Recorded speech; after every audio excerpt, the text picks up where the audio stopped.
If it feels like a major gift to you, then you're a major donor. I remember early in my time here talking to one donor in particular who was sharing with me how she was figuring out whether she could make a donation. And like she was counting her pennies. Her donation ended up being about $25, but really that was all the money she had. My feeling is if someone is giving the charity all they have to give, they're a major donor no matter what the dollar amount is.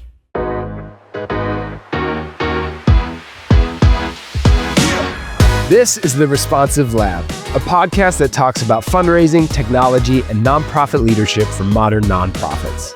We have conversations with practitioners, teachers, and experts so you and your organization can leave behind outdated tactics and embrace responsive fundraising. Welcome to The Responsive Lab. Hey everybody, welcome to The Responsive Lab. We are so glad to be here with you for another episode, another conversation, hopefully to encourage you, to strengthen you, and to help you and your organization continue to make an impact. We are super pumped to be having a conversation today with Dean Axelrod. Dean, how are you? Glad that you are here. I'm great. I'm really happy to be here. Amazing. We like to start this way where we kind of toss it to you to give a little bit of your bio, your background, just maybe an overview of the journey that's led to where you are today. Sounds like a great place to start. My journey's been a fun one, and it's been kind of diverse and full of surprises over the years. I guess the short version of it is, it's funny because I kind of began my career in nonprofit, although I wasn't looking to. And where I am now, I've landed back in nonprofit after decades, although I didn't necessarily intend to. Nonprofit is a great place to be. And in between, I've had positions in business, in law, financial services. So I've covered a lot of territory in my career. And one of the things, as I was thinking about our conversation today, and I knew you were going to ask me this, as I was thinking about my career path, the journey I've been on, and I think the common thread throughout it over the decades has been, I've always been drawn to roles where, even if it's not like explicitly defined as the purpose of the job, I've always been drawn to opportunities where I can help individuals or organizations or teams be successful. And as I look back and as I think about my work now here at Direct Relief as Vice President of Partnerships and Philanthropy, my role really is to help my team, help my organization, and help our donors be successful, reach their goals. That's great. Now, I do want to dive in a little bit. I know Direct Relief relies on kind of many fundraising sources. Can you give our listeners maybe an overview of, if you kind of focus more on major donors, general donors, just kind of give people a bit of a lay of the land? Yeah, that's a great question. And I know that across the nonprofit sector, there is so much diversity in how organizations build donor strategies. And it's fascinating. And I love talking to my peers about how they, what approach they take and why and how they came to do that. And I've always been a generalist, and maybe that informs my approach here. But at Direct Relief, we really do embrace and build a strategy around all donor dollar levels. It's very common in our industry to segment donors based on like annual giving levels and that sort of thing. And we're fortunate to be in a position where we reach people in all walks of life and with a diverse range of missions and causes that they believe in and want to support. And we think it's really important that we provide a service to donors. We're here not only to serve the people who benefit from our programs, who need medicine and access to medical care, but donors are looking for organizations that can provide them with a service as well to help them achieve their humanitarian or philanthropic purpose. And whether someone is able to give $25 a year or $250,000 a year, they all deserve respect, and we want to welcome them all into our community of humanitarian support. So that really is our approach. We have wide open arms and a big tent, and so we do everything that we can to make it easy and accessible for people at whatever their giving level is. That's super interesting to me because I feel like across the industry, we also often ask, well, what is a major donor? What is a mid-level donor? What is a general donor? And how do we define that? Always by revenue size, usually. So I'm curious, do you have definitions for donors at Direct Relief based on something else? Like, how do you determine, hey, we should focus differently for these donors like most nonprofits do, or do you have a totally different theory? Yeah, that's really interesting, because also I think when you're looking at donor segments, and there's business operations here as well, right? So you have to think about how do you organize the work, and at a certain level, you can't really. It's hard to get around looking at those levels. And if you're an organization that benchmarks, there are standards at where those cutoffs are, and they can be useful for informing certain aspects of your strategy. But I think when you get past the operational issues and you're really thinking about relationships with people, giving them an opportunity to connect with your mission, be a part of your community, those giving level tiers don't matter as much. And when I first started here, one of the things that really jumped out at me was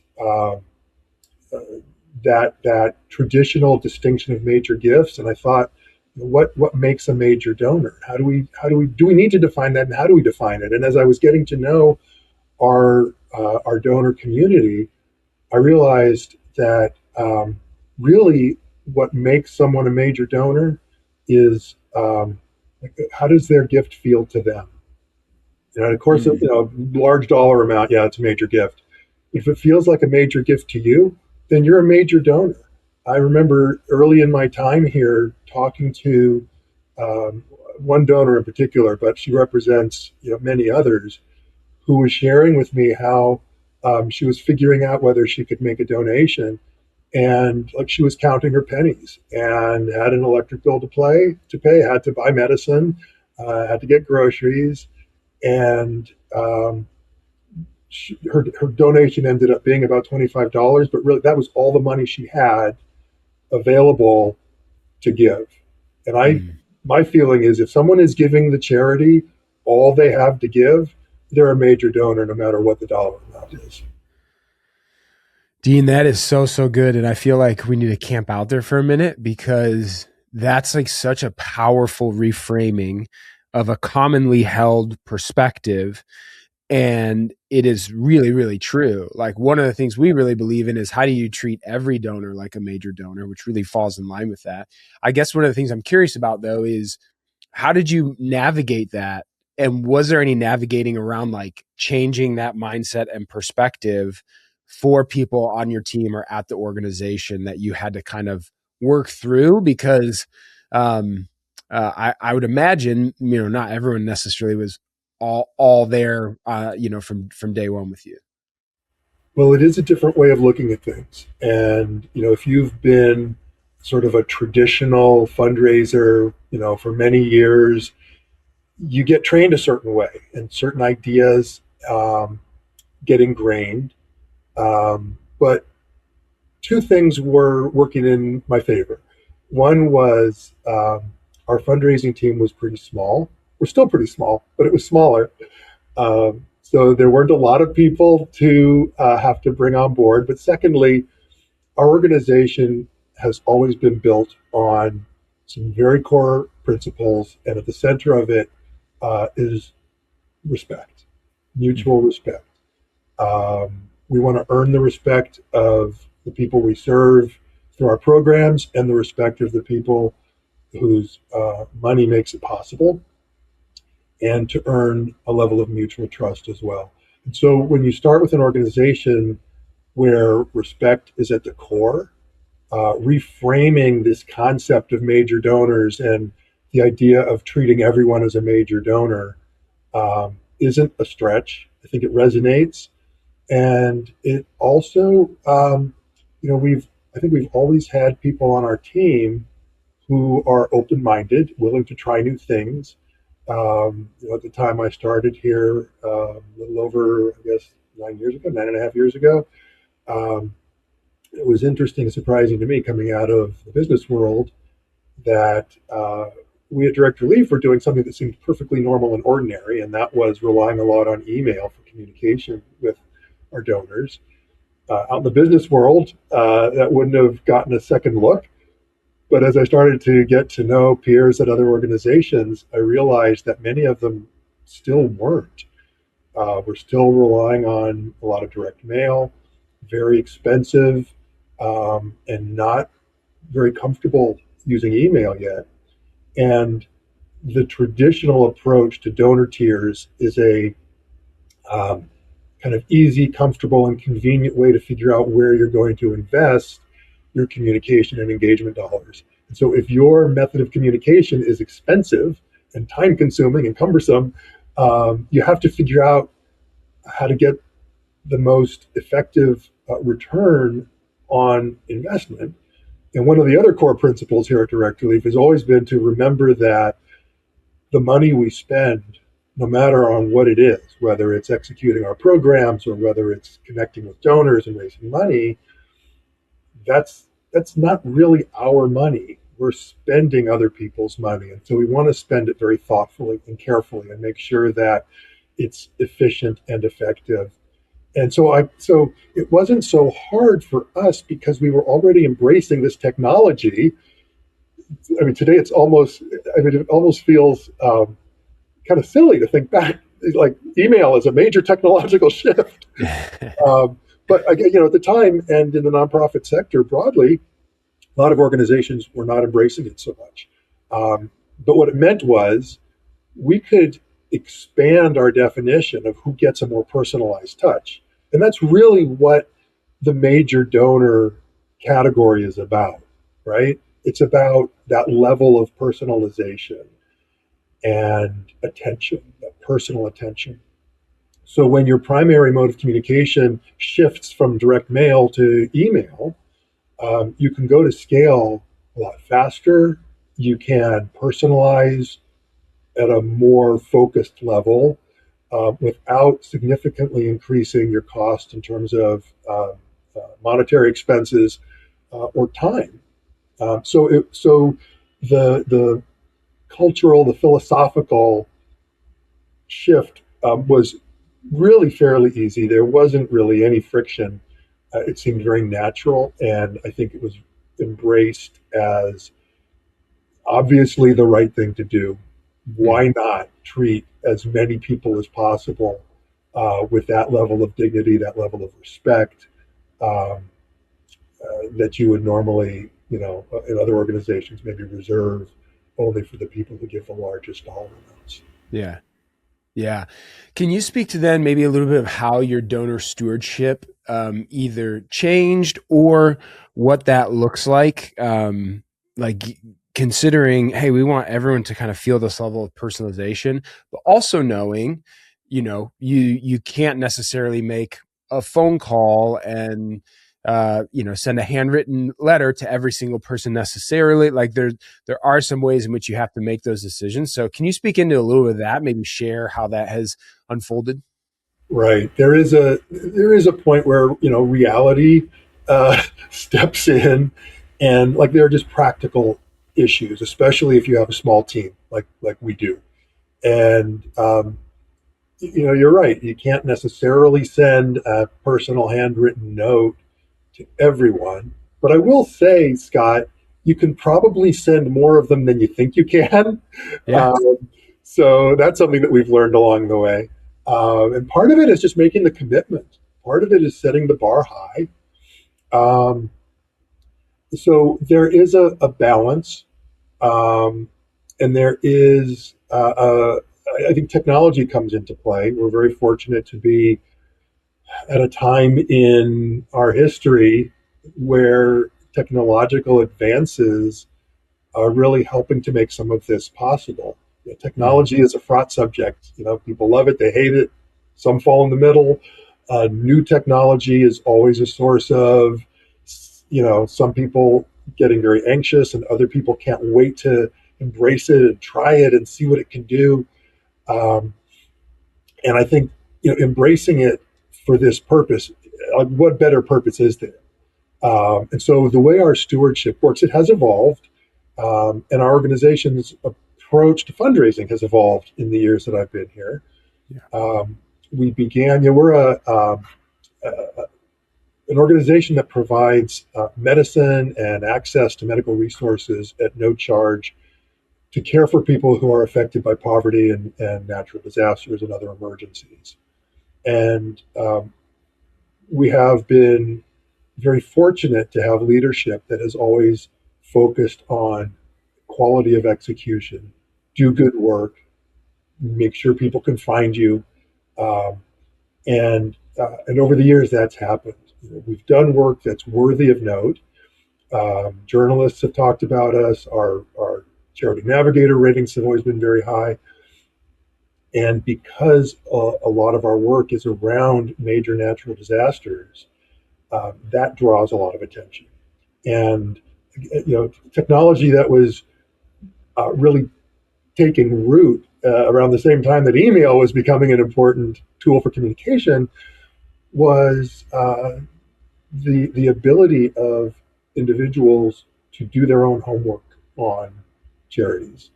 And so we were very fortunate to be in a position where we were easily found. We were very visible around natural disasters. And with, over the decades, disasters are growing in scale, growing in frequency, often striking places where there are large populations and large populations of people who, may struggle just day to day, making ends meet and getting access to good medical care and prescription medicines, and are really hit hard when there's a natural disaster or another emergency. And so that dynamic uh, brought in would bring in a lot of donors, and many of them would stay with us over the years. Not all, but enough that we were able to. Our fundraising team was able to really just focus on stewardship more than a solicitation. So it was kind of stewardship based fundraising. It was very low Mm. touch. It was very much about conveying impact, making sure that we, like, the two most important things I think in fundraising, if there were only two things you could ever do or talk about, um, it's gratitude and impact. People want to know that they're seen when they give money, and that they're appreciated for giving money, that they're not taken for granted. And Direct Relief has always remembered that every donation is a choice, and nobody is obligated to give, Mm. let alone obligated to give to Direct Relief. So we take that very seriously, earning the gift. So we were very focused on gratitude and communicating impact, and, um, uh, and that can take you a long way. But there are also limits you reach, and the need in the world is so great and continues to grow. And we feel that we have an obligation to reach as many people as we can. And I also know that there are probably many more people than we're currently reaching who, if they knew about our mission, would find that it aligns with their values and their purpose, and would want to join the effort. So we began to evolve into a more proactive approach to fundraising, and that has fed into our stewardship as well.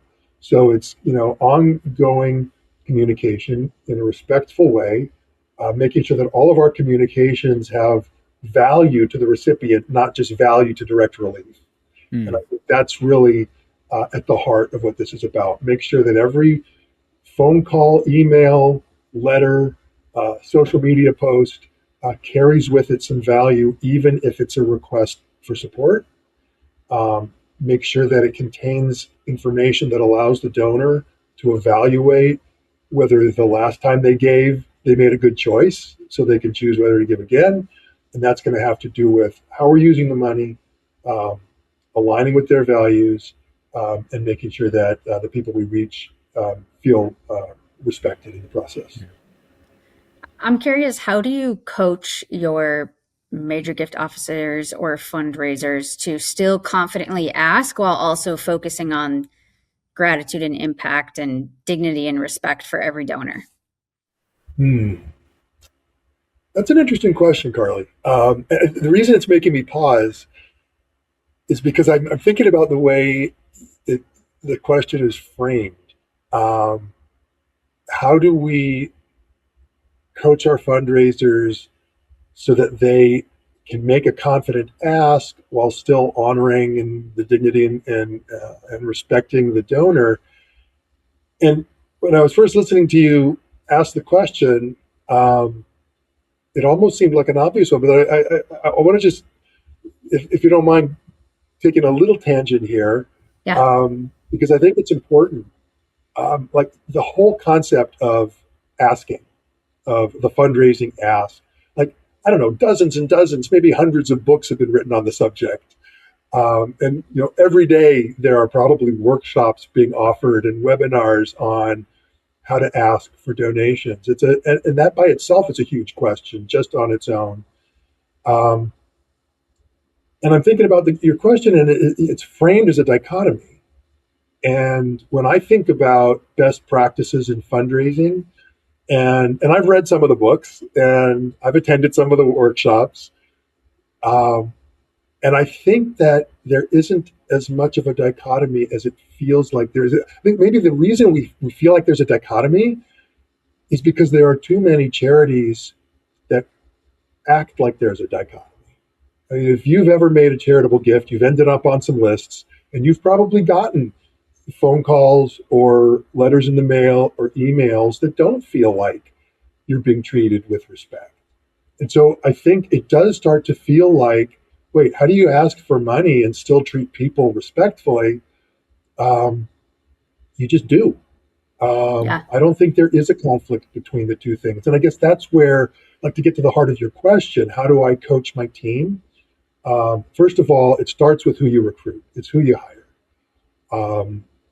We hire very carefully. I would rather wait 3 or 4 more months to make a hire than hire someone who I don't think is the right fit for our culture and our fundraising philosophy.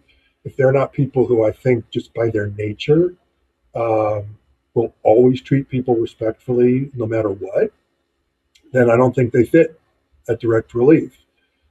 So that's the first step. It's making sure we're hiring the right people, and then it is the coaching. And so, like, what are some of the elements of that? One is be real. Um, you need to engage donors and talk to them like they're real people and like you're a real person. And so that's number one. Get comfortable. Now, like, if you feel like you're a real person might be too informal, or like the language you use when you're talking to your friends isn't really appropriate in a professional setting.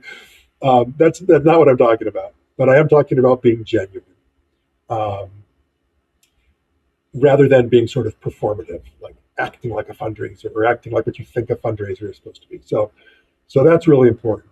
The second is to place the donor at the center of your world. And when and I've seen this where charities will act like they don't might not see it this way themselves, but if you look at their fundraising messaging, there's often this sense of maybe entitlement, or they treat the donor like, of course you should know you should give to our charity, and not recognizing that it's a choice. So remembering that the donor deserves all of our love and attention. And as a fundraiser, like, put the mission aside. Just take it as a given. Let the program staff get really worked up about the mission, every day, all day. we can kind of internalize it and we can kind of take it for granted when we're thinking about how we're going to connect with the donor. And when you're focused on the donor and you're focused on listening and you're focused on aligning values, then again, that just sort of feeds into that very natural process. You're being genuine. You're remembering that asking for a gift from someone whose values connect with your values is easy. You're giving them an opportunity and you're doing it on their terms because you've taken the time to listen. And like any relationship, the friends you are probably closest with are the ones who believe you understand them and listen to them. And your values align and support theirs. So that's an important part of our coaching. And then you can bring your cause back in. Right now, you can start to think, wait, am I demonstrating as much care for this human being who may want to give to support the work we're doing? Now I can look at whether I'm caring for them as much as I care for our mission. And then finally, the question of confidence is, I think, a really important part of your question, Carly. How do you confidently ask? And I think confidence comes from having internalized your mission so that you deeply understand what it is and why it's important. And I believe very strongly that when we're communicating with donors, there is a structure to building the relationship. And if you're asking before you've laid the groundwork, before you've built a relationship, it's very difficult to feel confident. And so for me, the structure is really important. Make sure that, and you should ask yourself these questions before asking for a gift. Does the person I'm speaking to understand why direct relief exists? Do they understand what our core values are? Then, do they understand how we do what we do? And can they see that the way we perform our mission is consistent with what those core values are? Are we doing it in a way that matches our why? And then when people understand why we do it and how we do it, then we can start talking about what we do, get to the specifics of the programs. Where are we reaching people? How much medicine have we delivered? What's the dollar value? What are the doses we've delivered? What are the places that we've been able to deliver medicine that are really hard to navigate, but we can get it there and get it done to people who really need it and wouldn't have medicine otherwise? And then you've laid the groundwork. So now that I know that you know why we do what we do, how we do it, what we do, now we're in a position for me to very comfortably say, how would you feel about joining us in this effort? How would you feel about a gift of something? You can see the impact it will make. And would you consider making a gift of this amount? I think it becomes very easy to feel confident because your process has dignity and respect baked into it. Yeah, the reason I was asking that is because I have worked at an organization where, and maybe you won't agree with this, we lean too much towards thanking and gratitude, and we never asked. And oftentimes, if you don't ask, that they're not going to give. I mean, even like in your family with your friends, if they don't ask for help, you're not leaning over to try to help them, So we had to shift to, we need to be thankful, but we also need to ask because they want the opportunity to give. And so I was just trying to tap into that balance of like, how can you still focus on the gratitude piece, but don't lose the part that it's not just a friendship where you're just telling them how great they are without asking, because that is a part of the job, Right. Oh, without question. I mean, without asking, you run the risk of people assuming you don't need their help. And sometimes, like I loved your example of friends and family. Like even if you do have a problem you're trying to solve, you might not need or want someone's help. And so, like the respectful thing to do on that side of the equation is you wait until you're asked, right? You don't want to impose yourself. I know, the world of nonprofits is a little bit different, but I think the mindset that we're exploring here is really relevant. So I think it's a matter of balance. One of the things we don't want to do, so there are two ends of the spectrum. You've described one, which is expressing gratitude all the time and never asking for help. That's one end of the spectrum. The other end of the spectrum is always asking for help and nothing else. And so one of our core, like every now and then, you have to step back and say, how are we doing? And one of the questions that we ask when we're asking ourselves how we're doing is if we think we're getting ready to make a solicitation, whether it's for a particular individual or at scale with a mass, like a direct response outreach, I want to make sure that this isn't the first time they've heard from us in a year. If the first time they've heard from you in a year, or the only time a donor ever hears from you is when you want money, I love your example of family. I think about my kids. If the only time they ever come out of their room is when they want something, I love them, but it's going to be like, I don't know, what have you done for me lately? Now, my kids are grown up and they're out of the house and they're both terrific. But when they're teenagers, there's kind of a universal dynamic there. And I think our relationship, fundraisers' relationship with our donor community can be like that. If the only time your donors hear from you is when you want money, yeah, they may still give, but they may give less. They may give less often. They may give less consistently. It's easier for them to forget about you and make commitments to other organizations that are treating them with more respect. So I'm with you. It's like so many things in life. It's about balance, and I don't think there's a single, like, you could probably find rules of thumb out there, but I don't think there's a single like mechanical formula for how many touches, like stewardship touches for every solicitation. I think you need to know what feels right for your organization. And I would also say that I think it's important to make sure that even your solicitations are more than just give because it's really important, give because, these dogs need a home, or, whatever it is. Make sure that even your asks contain something that's meaningful.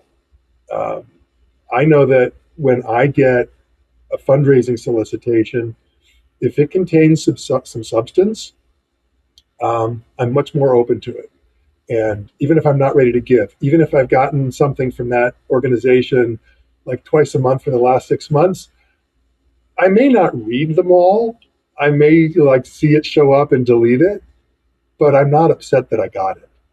And that's where you want to be. You want to make sure that the people who are getting your messages are still happy to get them. And I think that's where finding that balance that's right for you and right for your community. And this kind of gets back to how do you do it at scale? How do you use technology to segment? That's one of the ways you can segment is listen to your donors, give them opportunities to tell you what's important to them, give them a chance to tell you how they want to be communicated with and at what frequency, and then honor that.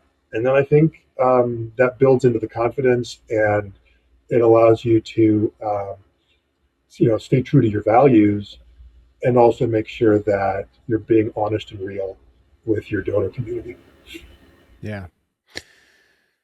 Dean, as we're wrapping up here, would love to ask our kind of final question, but what is one piece of fundraising advice that you would give someone today? Just one, huh? And I laugh because today we are at a really challenging time in history for nonprofits in the U.S., but I think it's affecting people globally. We're facing unprecedented rates of change and uncertainty, and more competition for donor attention. Donors have more options for how they make a difference in the world. What counts as philanthropy is shifting. How people raise money is shifting. You can't take trust for granted. So with all of that, I think if I had to boil my advice down to one thing, it would be well, I'm going to cheat a little bit. It's one thing, but it has several parts. And that is structurally, like within your organization, in your operations, and culturally, be flexible. Get comfortable with adaptability and evolving so that you can respond to change quickly. And so I think a really important strategy is to embrace and get comfortable with strategic risk, innovation, and just an obsessive focus on the donor. And we could maybe another time go more deeply into those concepts and what they mean. But I think if you can get comfortable with a level of strategic risk that's right for you and your organization, you will try new things. You will be comfortable with innovation. And innovation only has to be innovative to you, right? It doesn't have to be earth-shattering and change the world and be something nobody has done before. Yeah. And that willingness, that goes directly with getting comfortable with strategic risk. So when the world is changing around you, you need to not, you can't put your head in the ground and pretend it's not happening. So to respond to it, you have to be willing to try new things. That includes technology. Look for technology that, again, fits your organization's culture and budget and size. And all of that centering around, as fundraisers, centering around, an obsessive focus on your donors. I think that's the best advice I can offer my colleagues out there. Well, we certainly appreciate it and appreciate the wisdom and advice and experience that you shared on the episode today. I know there's a handful of takeaways that really stick out to me. I'm sure the folks listening have those as well. So we really appreciate your time and for being here today, Dean. Thank you. Well, Carly, Scott, thank you so much. It's really been a pleasure talking to you today. The Responsive Lab is brought to you by Virtuous. We believe nonprofits deserve technology built to engage donors with the same personal connections and experiences they receive from today's leading brands. Virtuous is an enterprise fundraising platform that unifies CRM, marketing, giving, and insights with AI to help build deeper donor relationships, automate manual work, and grow giving. Learn more at virtuous.org.